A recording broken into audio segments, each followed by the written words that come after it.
Good morning, everyone. I've got an interview for you guys.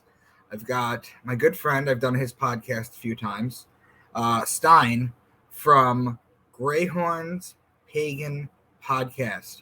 He's a pagan. He's an active, practicing pagan. We're going to talk paganism.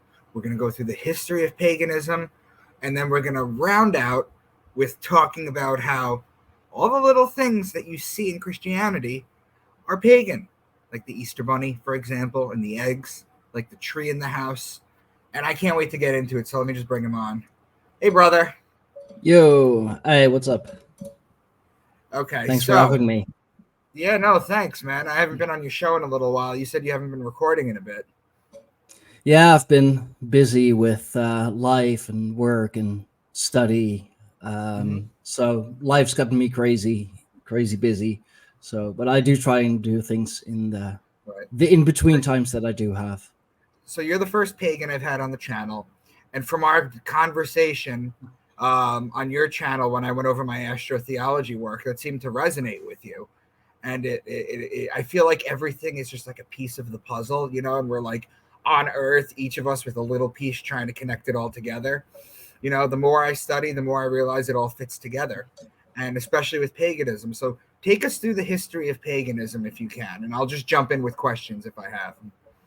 Well, paganism really all started with animism, the belief of animism, which is very simply put that there is a spark of the divine in everything.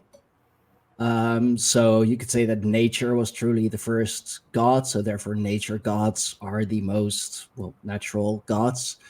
If That's you why will. Mother Earth was anthropomorphized into a woman, right? A beautiful woman. Yeah, exactly. And this, went further on down to paganism when the gods actually got their form and got their names. I'm a Germanic pagan myself, so Northern European paganism. I'm Dutch, so it feels just closest to home for me. And like our gods are still somewhat connected to the elements. One of the most well-known ones, and why I'm wearing the hammer Mjolnir, which you'll see pretty much every pagan wear. Donar, or Thor, as I was about to say Thor, yeah. Yeah, Donar is his Germanic name, but he's more well known as Thor. He is the thunder god, so him riding in his chariot pulled by two goats is the rumbling that you hear during a thunderstorm. The lightning that you see is basically Thor just swinging Mjolnir around. And now, does this predate Zeus with the same archetype? That is something that I have been trying to find out as well, because I do know that in Greek mythology, Thor is basically split up in two.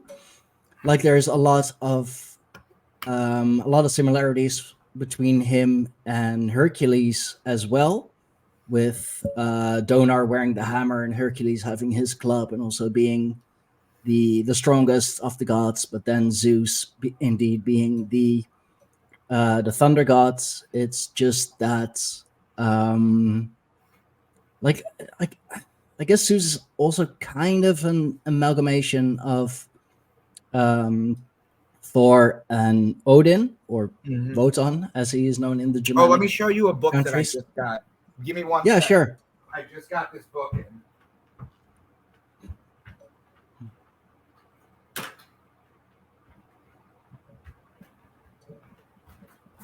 I don't know if you can see what this is. The Havamal, the Teachings of Odin. Yeah. Okay. Yeah. I just got that in. I'm waiting to dive in. So that's interesting. So they are connected. They have to be connected. Yeah, I mean, pretty much all European gods are connected in some way. I know that the the Eastern Europeans, they also have their god. I forgot the name, but is also a thunder god. But instead of a hammer, he just wears a huge battle axe. Mm-hmm. But it's it's the same god, the same characteristics, You know does what the I same found thing. interesting? You know what I find really interesting? All these gods in ancient Greece supposedly lived on Mount Olympus, the top of Mount Olympus. Now, Mount Olympus is a real place, Mhm. and nobody bothered to go up there and check it out to see if they were there. I mean, if it's there and if the mythology is true, that'd be amazing. Mm-hmm. But it's always like that's quite typical because in Northern Europe we don't really have mountains. We have hills at best, but what we do have are just trees, like a huge amount of trees. So where do my gods live? Our gods live on the Yggdrasil, on the tree of life with the 9 realms, and they You know, there's live actually in. more trees on Earth than there are stars in the Milky Way galaxy. And it's not even Wow. close. It's not even close. There are trillions and trillions of trees on Earth. Well, that would also kind of explain why trees, and especially for the followers of Donar, who was more of a god of the people, the oak is very important. It's considered a very sacred tree, the oak tree. It's a very strong Uh, tree. Oak is a very strong tree. yeah, that's why it's of course associated with the strongest of all gods, the most powerful of the gods. Mhm. And Odin is really the god of the elite, the god of the upper class. He is not really a god of the people. Even more so a god of the warrior elite. It's funny, like you'll see all those. I like to call them TikTok Vikings. The guys who think they're so cool with their fake fur from IKEA and their shaved sides, and Right. they're all screaming like, till Valhalla, and it's like, dude, you're not gonna get in Valhalla that easily. Because and that's like Germanic paganism in Northern European culture as a whole is very much a warrior culture. We always had to fight because there were always intruders, always people trying to tell us how we should live or what gods we should or shouldn't worship. And nature has always been our closest friend and our greatest enemy as well. But Odin, if you want to join Odin in Valhalla in his hall, you basically have to be like the I'd say like the American equivalent of a Navy SEAL or a Special Forces, and then die on the battlefield. So it's because everyday people just go to hell, like Helheim, but not the hell that the Christians Yes. keep talking about. It's not fire and brimstone and eternal damnation. They basically stole that from us. It's still considered the underworld, but it's just another realm. There's nothing really exciting about hell. I find it interesting that the Christians can simultaneously hold these two beliefs. Number one, that hell is the center of the earth with the boiling hot magma and everything.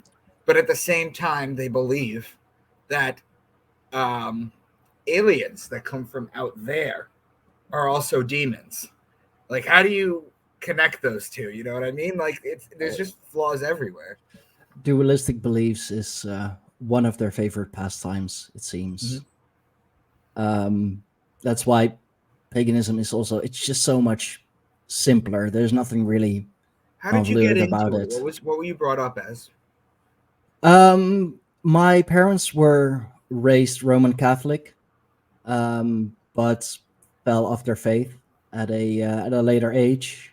They started asking questions and didn't find any answers, so they dropped the faith as a whole.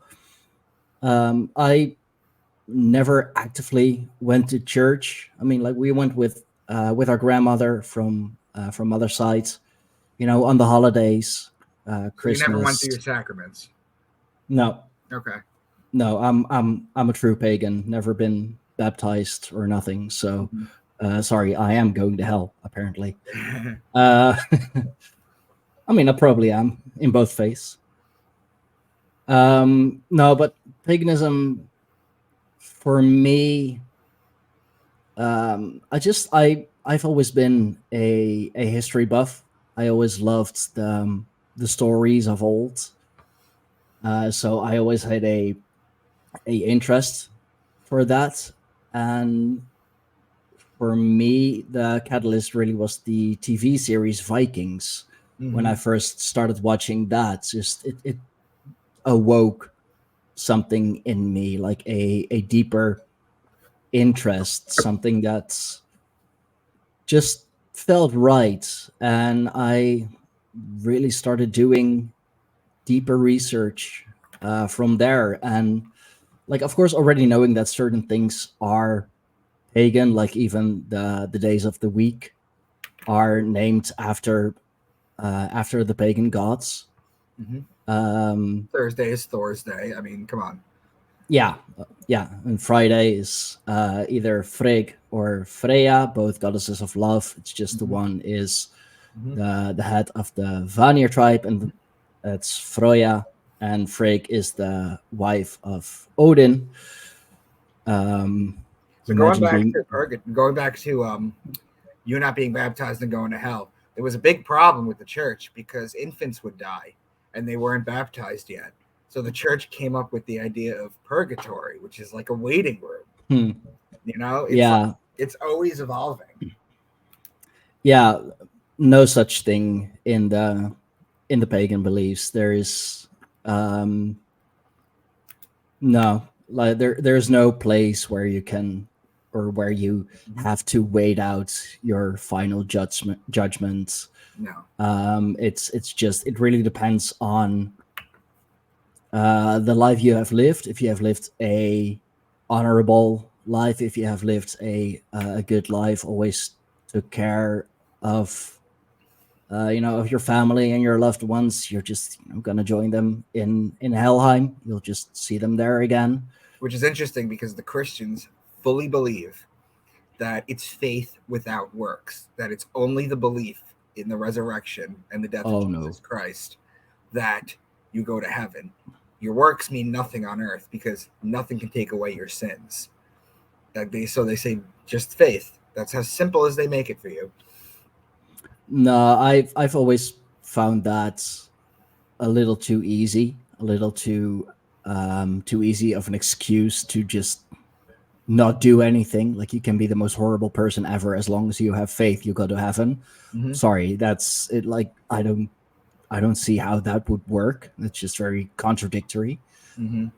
I mean, in paganism, we do have a realm for punishment, but that's only reserved for the worst of the worst. You really have to mess up in this life to be able to be sent there, and most of what you'll find there is oath breakers.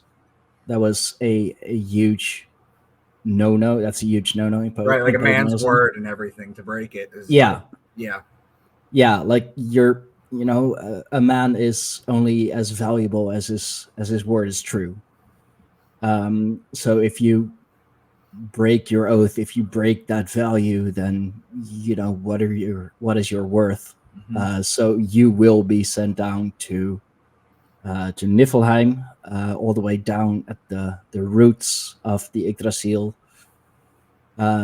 where your bones and your body will be chewed by the dragon Nidhogg for all eternity.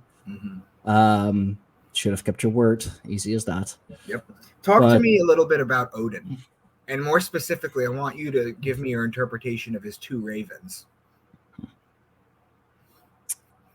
Hugin and Moon and his eyes and ears here on Midgard, the realm of us humans. Well,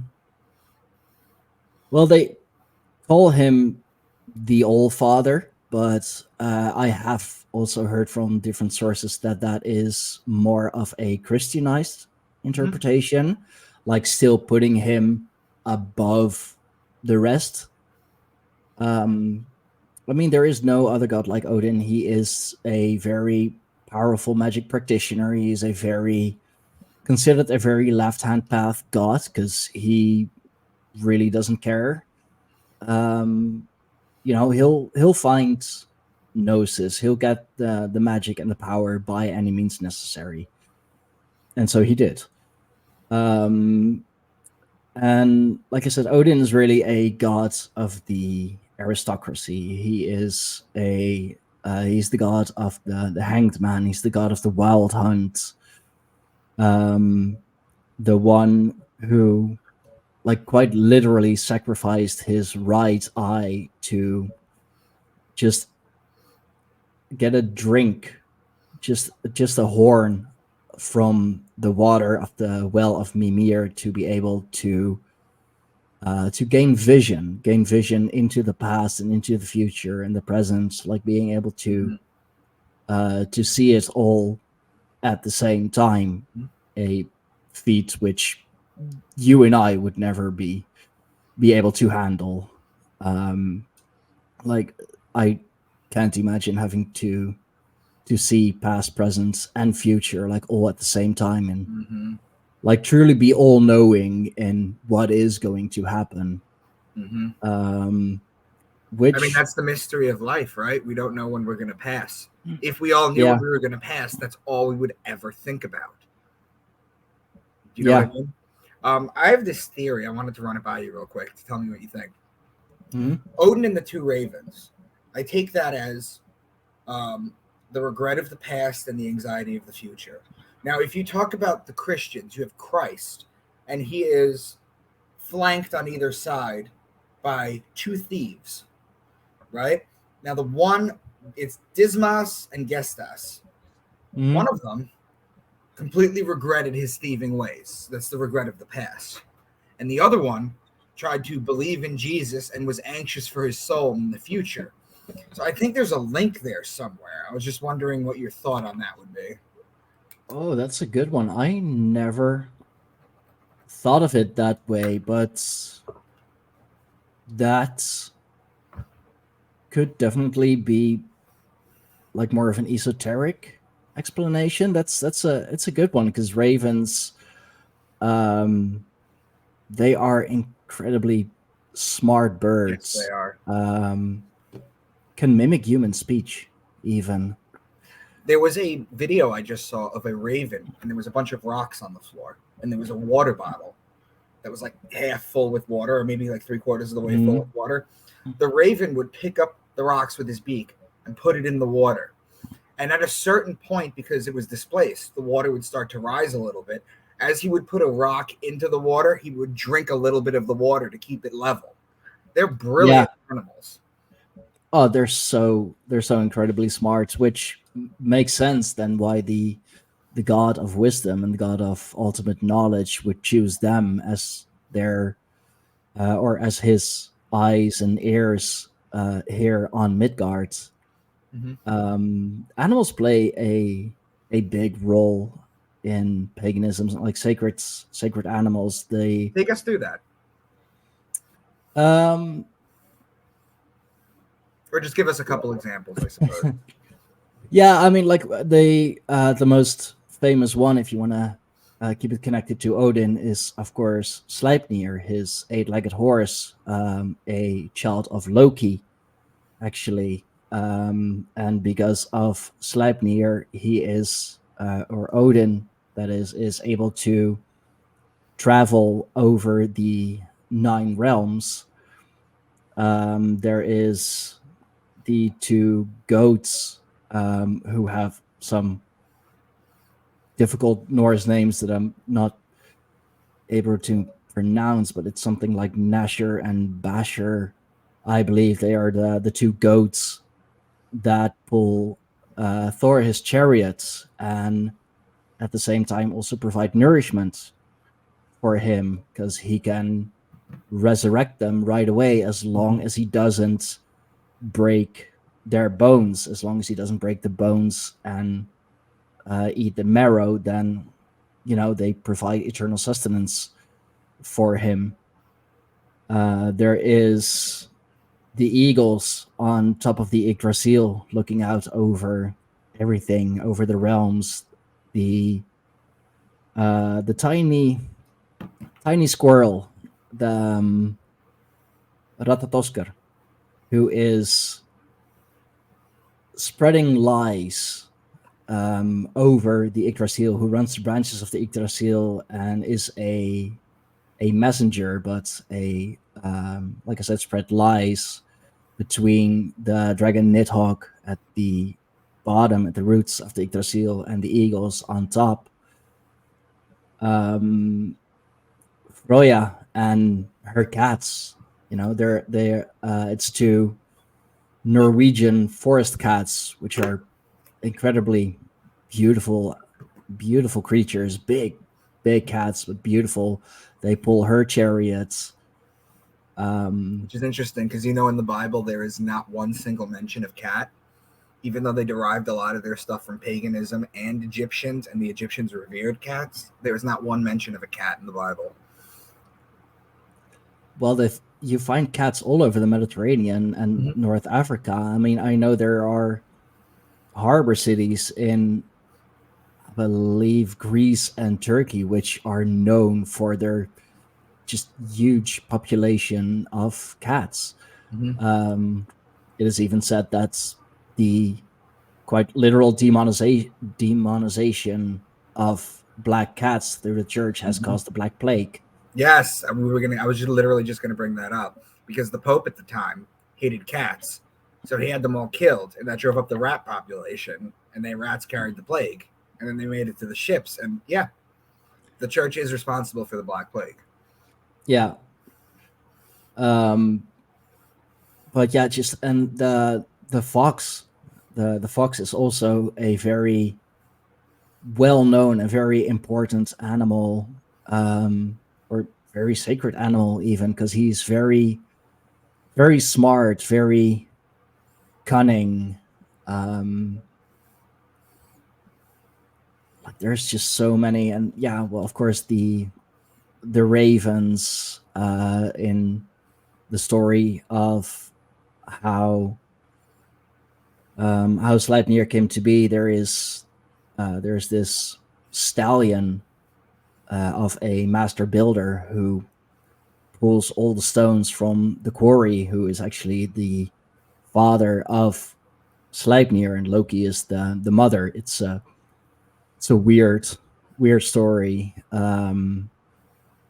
Like Loki himself, it's debated if he is a god, but he is seen as, well, very important, at least to Germanic paganism, to Norse paganism, because he is a very sly god. He's a very deceitful god. The church would definitely call him evil, but he is not evil. He's just self-centered. He's selfish. He does things because he wants to do them. But at the same time, if it wasn't for Loki and his antics, Thor would have never had Mjolnir. Sleipnir would have never existed. The realm of Helheim would never have had a ruler, because the daughter of Loki, Hela, is the goddess who rules over Helheim. Odin would have never had his spear, the spear that never misses. So Loki, for as bad as he is, the gods have so many things to thank him for as well.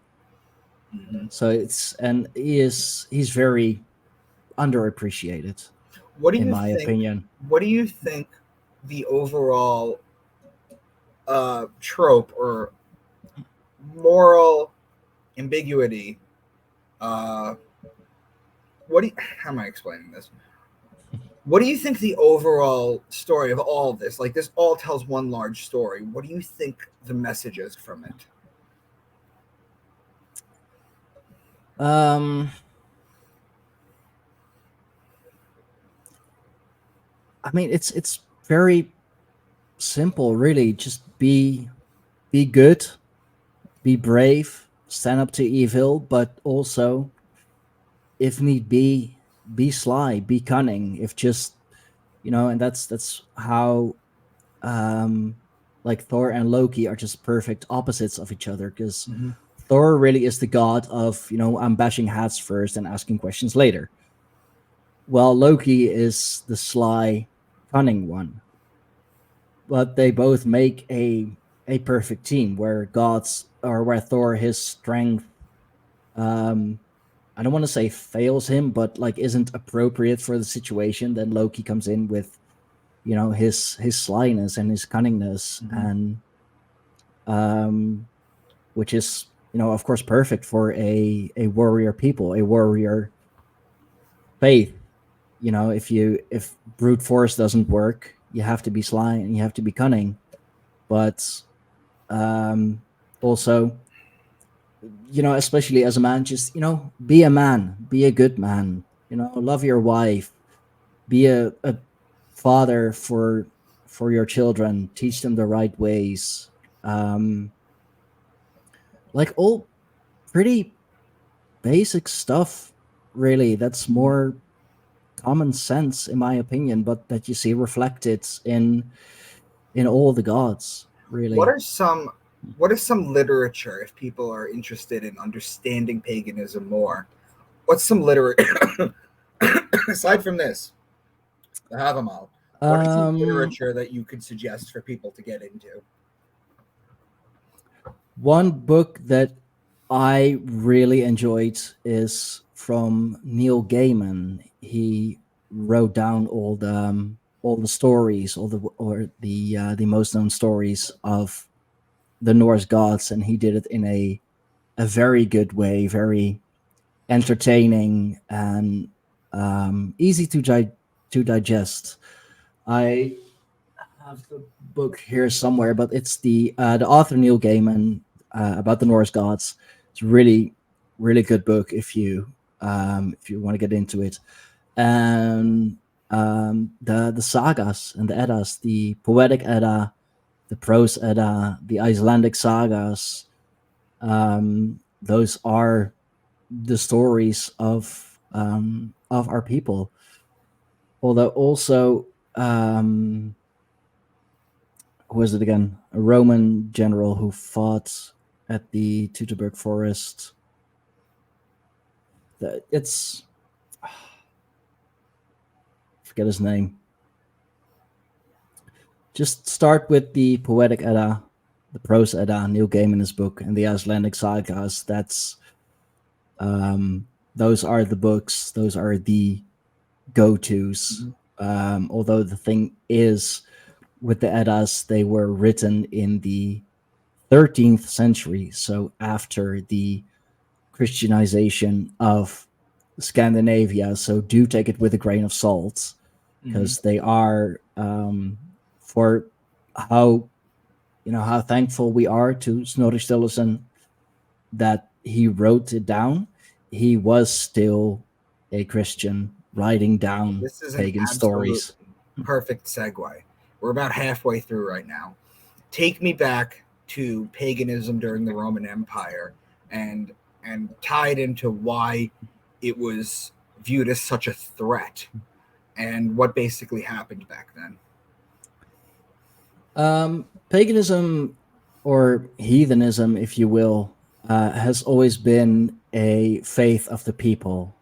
Pagan or paganus basically means people of the country. the rural folk who are close to nature, who live off the lands and are therefore closer to the divine, are closer to the land spirits because they really depend on them to survive.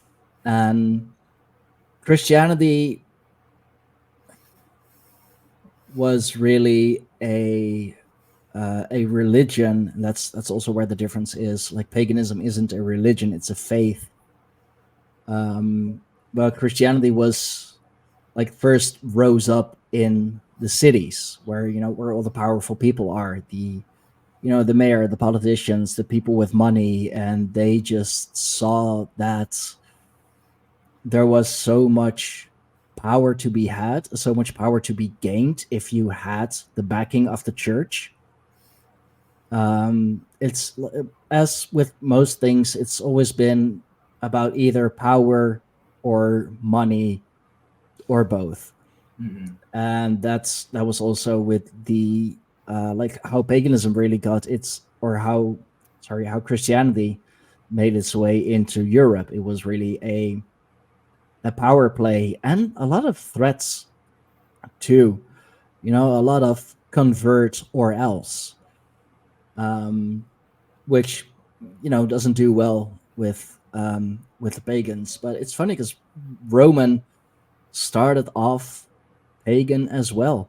They were polytheists, and a lot of the Roman gods are similar to, if not the same as, the Northern European gods. And the Romans, when they made their way into Europe, also like adopted a lot of our faith. They took many of our gods and just added them to their pantheon. One of the most well-known ones from my region of the country is the goddess Nehalenia, who was a goddess of fertility and a goddess of trade, seafaring trade, to be exact. And you have Zeus, right? And then in Rome, he would be Jupiter. Yeah, Jupiter, Dies Pater, the main gods. I mean, that goes even back all the way to the Indo-European times when we were still, steppe herders.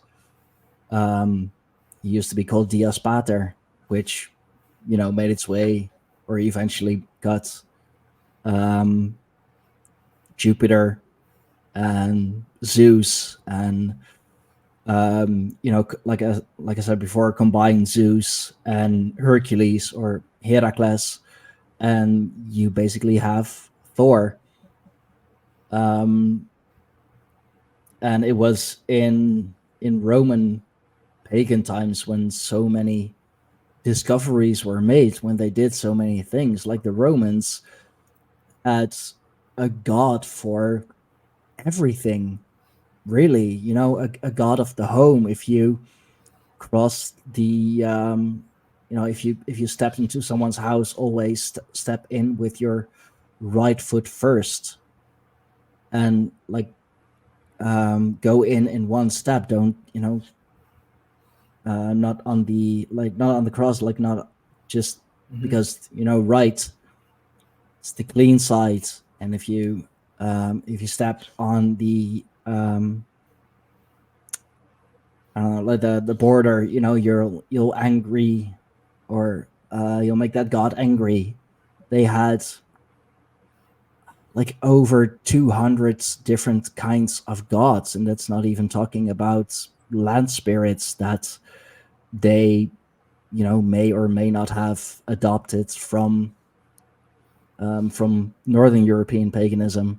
So why do you think they were such a threat to Christianity that Christianity had to wipe them out? Why the pagans specifically?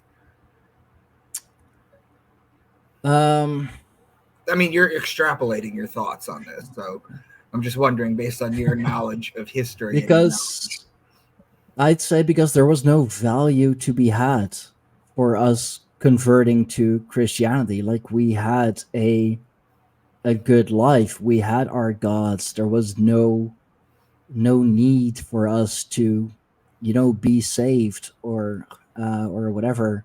Mm-hmm. And I think, like, first of all, that because we refuse to cooperate, Mm-hmm. which doesn't really come in handy when you're trying to convert someone and they're just saying no. Right. And because of the power that was to be had with the backing of the church, if people don't cooperate, you still want that power. So Mm-hmm. you'll just make an example of those people. Like, this is what happens if you don't cooperate. And we're doing it like under the guise of faith and religion, and your soul will be saved, Mm-hmm. but secretly I just want to have the power of the church Was there having my any back. form in paganism? Was there any form of sun worship, like direct sun worship? Yeah, definitely. I guess that would be manifested in the god Balder, who was considered the most beautiful and the most light of all the gods. And sun worship, I mean, it's, Northern Europe, it gets cold here, especially during the during fall and during winter. There is very little sunshine, which is why we're all so incredibly pale. So yeah, the sun, because there was so little of it during the cold months, it was very important for us, which is why the celebration of the sun returning, of Balder returning from Helheim, because he basically has the same storyline as Persephone in Greek mythology. Persephone, for you guys who don't know, she's the one that was given a pomegranate and ate 6 seeds, so she had to spend 6 months in the underworld. That's about right, right? Yeah, it's just that in Germanic paganism, or Norse paganism, really, it's basically the same. He was killed by, or accidentally killed, I should say, by his brother, Hoder,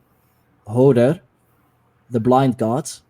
But the story is that because Balder from birth was just this incredibly radiant and beautiful god, his mother went past all the creatures, all the living things on the Yggdrasil, and asking them to promise to never hurt Balder, or to forever protect him. So he was shielded from everything Mm-hmm.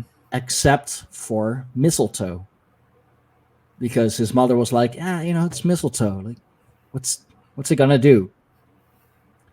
So of course, Loki, finding that out, he had to make use of it. And the gods always liked to play a game. Let's just, like, quite literally throw things at Balder and see what sticks, which was nothing, of course. Till Loki sharpened a dart, I believe it was a dart, out of mistletoe, gave it to Hoder, Balder, his blind brother, and said, "Hey, I got something. Toss this. Would be fun." And by doing so, actually, accidentally killing Balder. But and even the gods get sent down to Helheim for that. That's where your soul rests. But Odin wasn't about to let that happen. He wasn't about to have Balder stay in Helheim. So that's why he went down there, negotiated with Hela, with the goddess, and eventually came to the deal that, okay, he stays in Helheim for 6 months, but he's also back with us for 6 months. So in the 6 months that he is in Helheim, that's autumn, that's winter, He's the that's sun. He's the sun. yeah, that's the gods grieving and not tending to the world, not tending to Yggdrasil. It's when everything dies, and then when Balder, resurrects during the or around the spring solstice, the 21st of March. Correct. That's when everything comes back to life, Is there because a pagan holiday to celebrate that the same way the Abrahamics have the Passovers? I mean, Easter is a pagan holiday, really. The bunny, the Easter bunny. It's a fun kid story, but I mean, there is a saying, breeding like rabbits, and that's with a reason, because when they get going, they get going. Which of course, is mostly during springtime. Right. And Easter goes back to Ishtar, which goes back to Inanna, which is a fertility goddess. Yeah, and fertility here in Northern Europe, fertile soil being just so incredibly important, because we're really dependent on it. Like, we don't have nice warm weather and olive trees and orange trees and whatever. Like, we have cold, hard soil.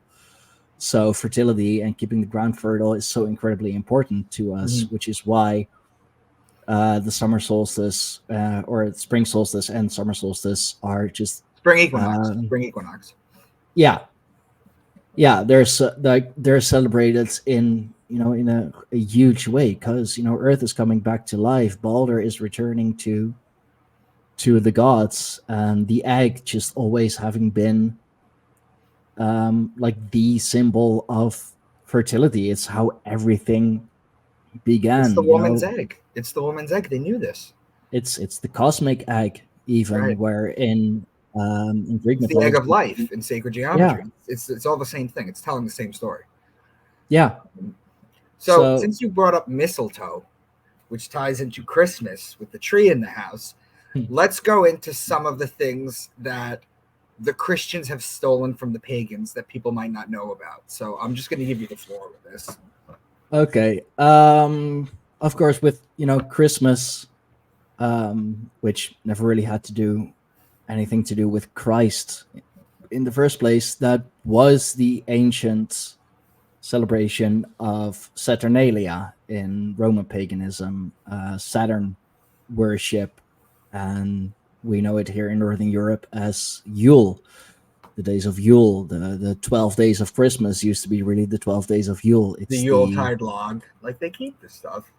Yeah, no, exactly. I mean, that is the tree in the house, and the tree itself, a fir tree, is it's evergreen. It's always green. It always keeps its color. So it's really a symbol of life. It's a symbol of perseverance as well, because where every other tree loses its leaves, the evergreen tree, well, the name says it, stays evergreen. So it's a reminder of perseverance. It's a reminder of life, a symbol of life during the dark times.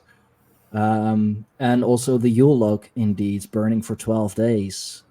It was a time of great feasting. It was a time of getting together, which also had its practical purpose as well. Of course, if it's incredibly cold, to come together and feast, with huge buffets of game meat and fresh produce and all that.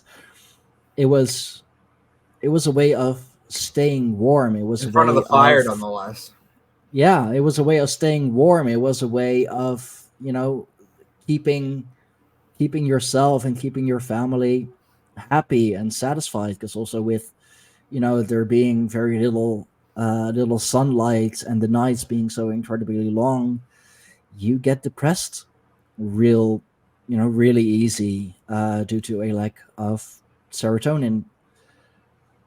So coming together in a great hall with around the fire, around the Yule log, and just celebrating and having a good time, it boosts that serotonin again. Plus it's nice and warm and everybody's together. So the true spirit of Christmas, if you will, is pagan. The get together, the being with family and being thankful for what you have comes from those dark times in Northern Europe where we had very little, and when it was very cold and we were very unhappy because it was so damn cold and so damn dark.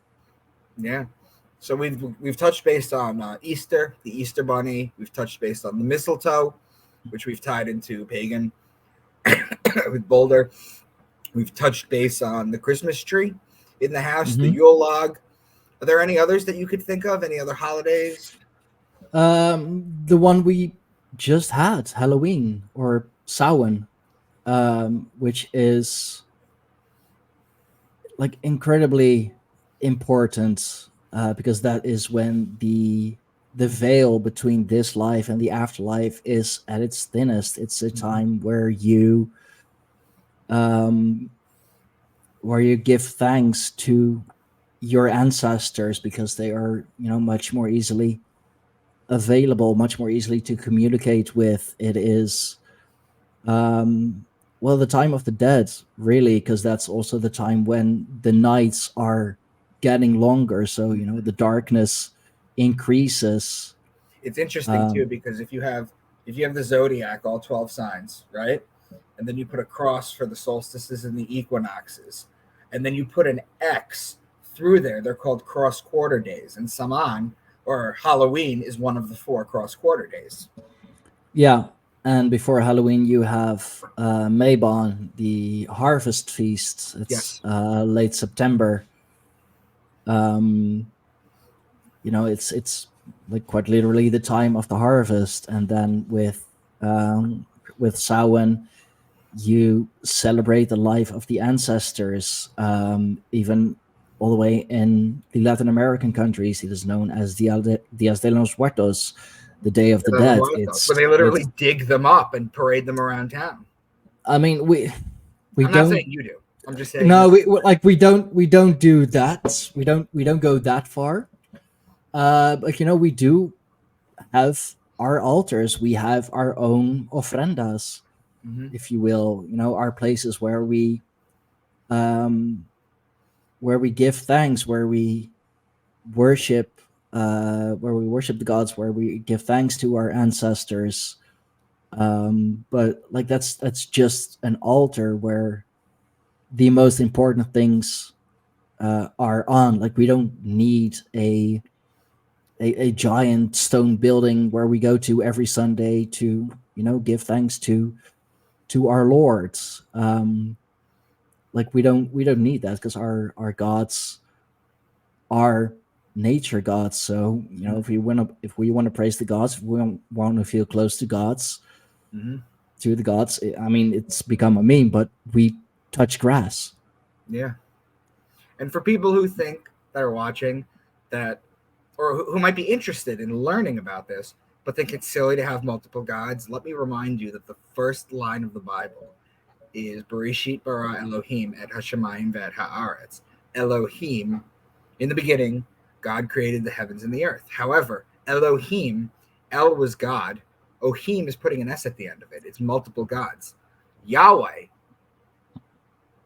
is a Phoenician Canaanite deity, one of many that the Jews chose to represent or more importantly, worship. He was just one of many. So this whole idea of monotheism is it's not new, because Akhenaten brought it in 1367 BC, but it's certainly not the way by any means forth. There's even in the Abrahamic religions, you're talking about one God out of many.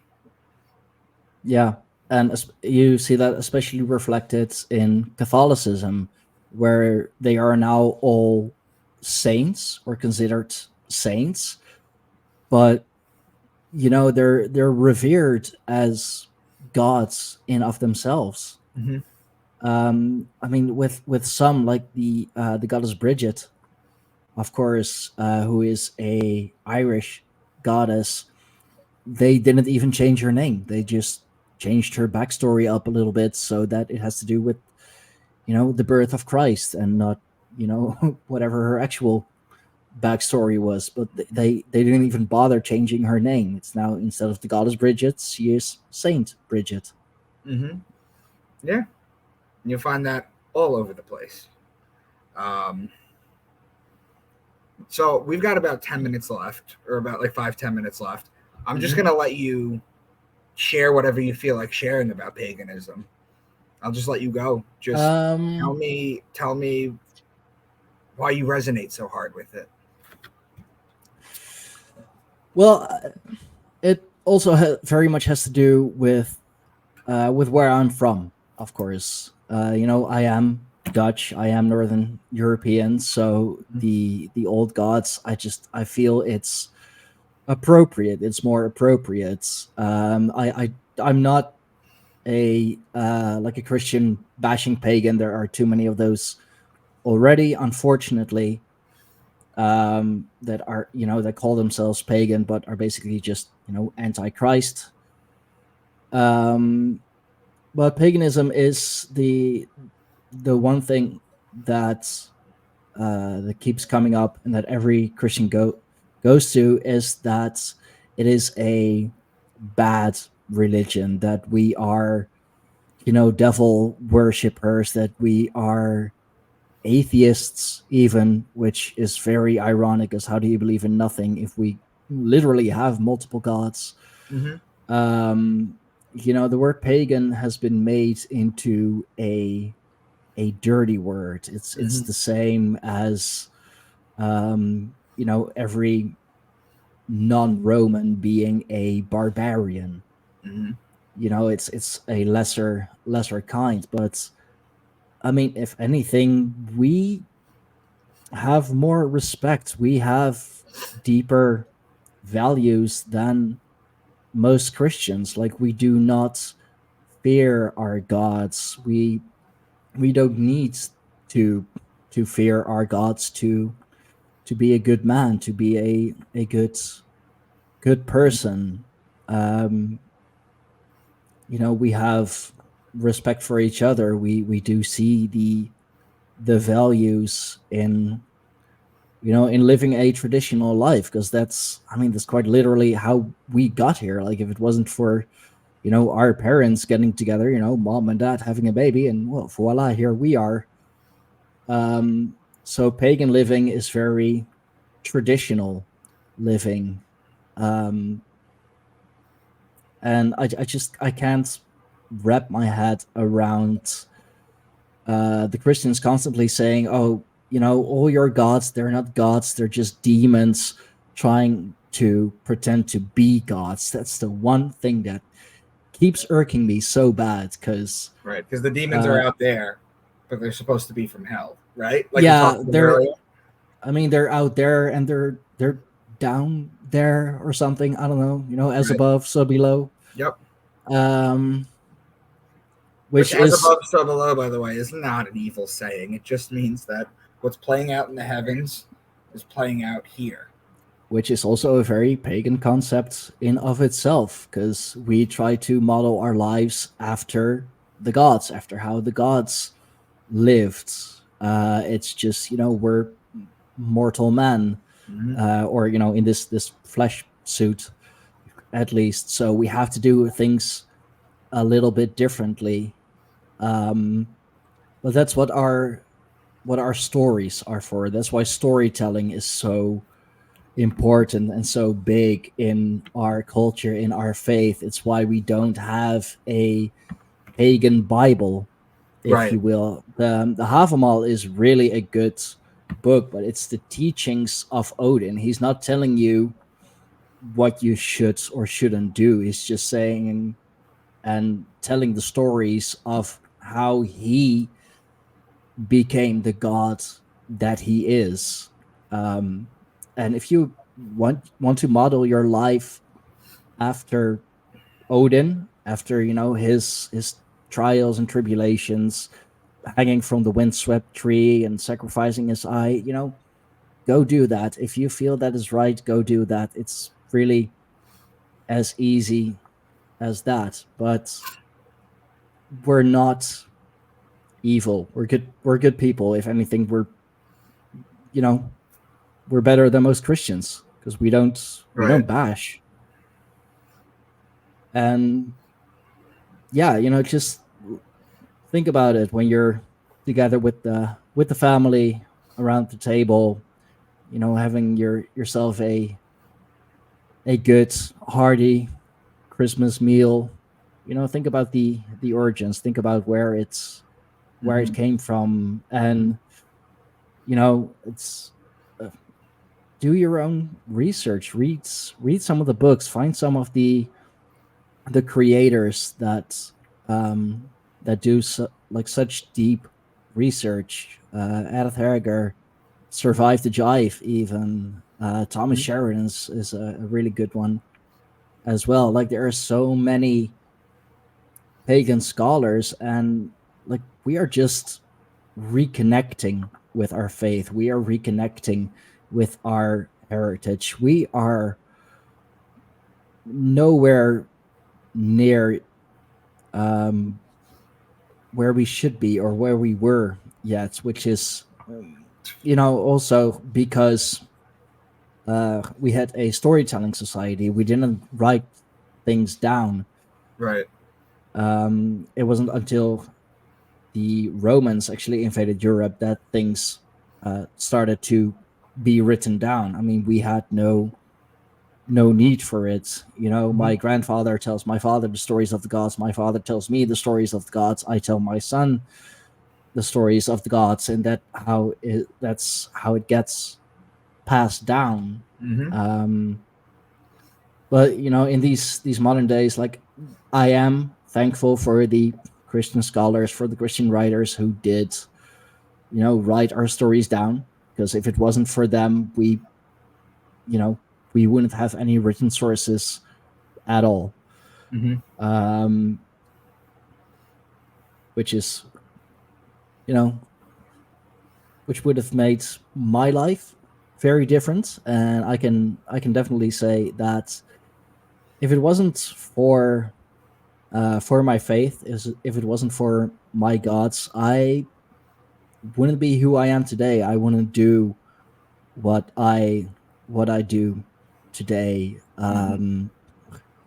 I probably would have been just your average Joe trying to live life, trying to make a living, not doing anything special. Because for me it was paganism that gave me the platform, that gave me the start to look deeper into other things. Because as you noticed as well, there is so much connected to it. Like you can link paganism to so many things, and you can look deeper into it, because of course there is an esoteric side to it. Paganism, it has magic practitioners, the druids, the tribal elders, Odin himself being the most powerful magic practitioner of the Aesir, of the warrior side of the gods. But paganism, it's so broad. Like you can take it at face value. It's just a warrior culture, but there's so much esotericism in it as well. And especially with astrotheology, a lot of it can be tied back to pagan days, to pagan beliefs, because it all comes from the same source. It all it's all animism, and the as above so below, as it plays out in the heavens, so it does here on earth. The divine is manifested here on earth, and everything here on earth is a manifestation of the divine. So everything has a spark of the divine, including us humans. We're not faulty. We don't have a inherited sin that we need to work off. Like we don't do that. either you're good or you're bad, but it's your actions. It's what you do in life. It's how you behave yourself. It's how you carry yourself, which determines it. It's character, not, just having faith. Because if just having faith was the ultimate answer, we all would have been enlightened and, deified by now. So. Stijn, this has been fantastic. Thank you so very much. There's so much we didn't get into, but just tell everyone where they could find you if they're interested in learning more. Yes. First of all, thank you very much for having me on. I definitely enjoyed it. You can find me easiest through the Greyhorn Pagans website, which is www.greyhornpagans.com. You can find everything on there. Is that pagans with an S? Yes. And Grey with a E. So GREY, hornpagans.com. You can find the podcast there, the Greyhorn Pagans Podcast. I have my own Substack that I do together with my wife, Firefay, or she goes by Firefay, at least. We have our tribal chat. Of course, we do a whole bunch of things, and we're very, very open to learn and to connect. And that's the whole reason why I founded the Greyhorn Pagans in the first place, because I too needed a place to learn and to connect. So www.greyhornpagans.com is where you'll find all the important links. Stijn, man, thank you so much for coming on, and I will talk to you soon. I'm going to put this up right away, so awesome. I'll send you the link very shortly. Okay. Yes, thank you very much. Thank you for everyone who is watching. If you guys have questions or comments, leave them. I'll try and get to them. I'll have Stijn try and get to them too. And we'll talk to you soon. Yes.